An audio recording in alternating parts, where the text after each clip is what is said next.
Hi കൂട്ടുകാരെ, ഇന്നത്തെ വീഡിയോയിലേക്ക് എല്ലാവർക്കും സ്വാഗതം. ഇന്ന് നമ്മൾ ഉണ്ടാക്കുന്നത് ഇറച്ചിച്ചോറാണ്. ഇറച്ചിച്ചോറെന്ന് പറഞ്ഞു കഴിഞ്ഞാൽ എല്ലാവരും വിചാരിക്കുന്നുണ്ടാകും ബീഫാണെന്ന്. പക്ഷേ ബീഫല്ല കേട്ടോ. ഞാൻ ഉണ്ടാക്കുന്നത് ചിക്കൻ ഉപയോഗിച്ചിട്ടാണ്. അപ്പോൾ അതിനായിട്ട് ഗോൾഡൻ ഗേറ്റിൻ്റെ അരിയാണ് 2 നാഴി അരി, അതായത് ഒരു 1/2 കിലോ അരി വരും.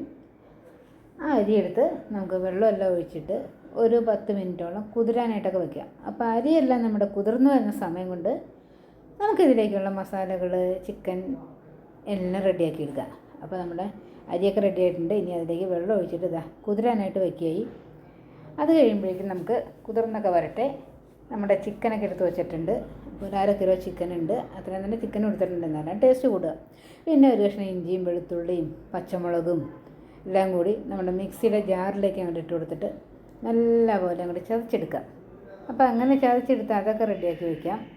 അതിനുശേഷം നമുക്ക് വീണ്ടും അതിലേക്ക് വേണ്ട മസാലയൊക്കെ റെഡിയാക്കി എങ്ങനെയാണ് നമ്മുടെ ചോറ് വയ്ക്കുന്നതെന്ന് നോക്കാം. അപ്പോൾ അതിലേക്ക് ഓയിൽ ഒഴിച്ച് കൊടുത്തിട്ട് പെരുംജീരകം, ചെറിയ ജീരകം, ബേ ലീഫ്, പിന്നെ നമ്മുടെ വെളുത്തുള്ളി, കരിവേപ്പില, അതുകൂടാണ്ട് പട്ട, ഗ്രാമ്പൂ, സവാള, ഇതെല്ലാം നമ്മുടെ ചോറിൻ്റെ അളവിനനുസരിച്ചിട്ടുള്ള അളവ് തന്നെ എടുത്തിട്ട് നല്ലതുപോലെ ഒന്ന് വഴറ്റി ഇങ്ങനെ തളാന്നായി വരണം നമ്മുടെ സവാള.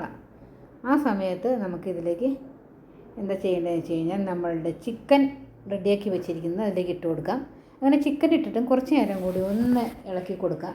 അതിനുശേഷം അതിലേക്ക് ആവശ്യത്തിന് മഞ്ഞൾപ്പൊടിയും മുളക് പൊടിയും പിന്നെ മല്ലിപ്പൊടിയും ഉപ്പും എല്ലാം ഇട്ടതിന് ശേഷം നമുക്കൊന്നുകൂടി ഒന്ന് മിക്സ് ചെയ്ത ശേഷം അതിലേക്ക് അരിഞ്ഞു വെച്ചിരിക്കുന്ന തക്കാളിയും ഇട്ട് കൊടുത്തിട്ട് ഒന്നുകൂടി ഇളക്കി കൊടുക്കാം. അങ്ങനെ ഇളക്കി ഒന്ന് അടച്ചു വയ്ക്കണേ. അടച്ചു വെച്ച് ഒരു 5 മിനിറ്റിന് ശേഷം അത് തുറന്നു കഴിഞ്ഞിട്ട് വീണ്ടും നമ്മൾ അതിലേക്ക് കുറച്ച് നമ്മുടെ റെഡ് ചില്ലി പേസ്റ്റ് വാങ്ങിച്ചിട്ടുണ്ടായിരുന്നു, അതുകൂടി ഇട്ട് കൊടുത്തിട്ടുണ്ട്. അതും ഇട്ട് ഒന്ന് ഇളക്കി വെച്ച് അടച്ചിട്ട് വീണ്ടും തുറക്കുന്ന സമയത്ത് നമ്മൾ ഇതിലേക്ക് കഴുകി റെഡിയാക്കി വെച്ചിരിക്കുന്ന അരി ഇട്ട് കൊടുക്കുകയാണ്. അരിയുടെ മുകളിലേക്ക് നല്ലപോലെ കുത്തി അരിഞ്ഞു വെച്ചിരിക്കുന്ന മല്ലിയില കൂടി ഇട്ട് കൊടുക്കുക. പിന്നെ കുറച്ച് തൈര്, അധികം പുളിയില്ലാത്ത തൈരും കുരുമുളക് പൊടിയും, പിന്നെ നമ്മുടെ റൈസിലേക്ക് ആവശ്യമായ ഉപ്പ്, ചെറുനാരങ്ങ നീര്, ഇതെല്ലാം ഒഴിച്ച് കൊടുത്ത് നല്ലപോലെ ഒന്ന് മിക്സ് ചെയ്യണം. അപ്പോൾ ഇതെല്ലാം തമ്മിൽ നന്നായിട്ട് മിക്സായി വരുന്ന സമയത്ത് ഞാൻ വീട്ടിൽ തന്നെ റെഡിയാക്കിയിരിക്കുന്ന ഗരം മസാലപ്പൊടിയാണ് കേട്ടോ. അപ്പോൾ വളരെ കുറച്ചിട്ടാൽ മതി, കാരണം നമ്മൾ വീട്ടിൽ റെഡിയാക്കിയതല്ലേ. അപ്പോൾ ഇതിൻ്റെ ഒരു വീഡിയോ ഉണ്ട്, അതൊന്ന് കണ്ടു നോക്കിക്കോളൂ, ഷോർട്ടാണ് കേട്ടോ. അപ്പോൾ ആ ഗരം മസാലപ്പൊടിയും ഇട്ട് കൊടുത്ത ശേഷം ഒന്നുകൂടി മിക്സ് ചെയ്തിട്ട് നമുക്കിതിലേക്ക് വെള്ളം വേണം. സാധാരണ നമ്മളൊരു ഗ്ലാസ് അരിക്ക് 2 ഗ്ലാസ് വെള്ളം എന്ന രീതിയിലാണ് ഒഴിക്കാറ്.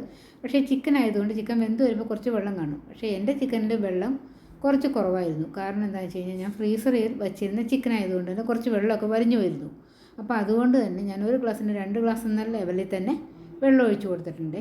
പിന്നെ ആവശ്യത്തിന് ഉപ്പും കൂടി ഇട്ട് കൊടുത്ത് നമുക്ക് അടച്ചു വെച്ച് നല്ലപോലെ തിളച്ച് കഴിയുമ്പോൾ ഒരു മീഡിയം ഫ്ലെയിമിലേക്ക് ആക്കി മാറ്റി വെച്ചിട്ട് ഒരു 3/4 ഭാഗം വേവാകുമ്പോൾ ഒന്നുകൂടി ഒന്ന് ഇളക്കി വീണ്ടും ഒന്നുകൂടി ഒന്ന് അടച്ചു വെച്ച് ഒരു ചെറിയ ആവി വരുമ്പോഴേക്കും നമുക്ക് തുറന്നു കഴിഞ്ഞാൽ നമ്മുടെ അടിപൊളി ടേസ്റ്റി ഇറച്ചിച്ചോറ് റെഡിയായി. അപ്പോൾ എല്ലാവരും ഉണ്ടാക്കി നോക്കുക, അഭിപ്രായങ്ങൾ അറിയിക്കുക, ലൈക്ക് ചെയ്യുക, ഷെയർ ചെയ്യുക. വീണ്ടും കാണുമ്പോൾ ബൈ.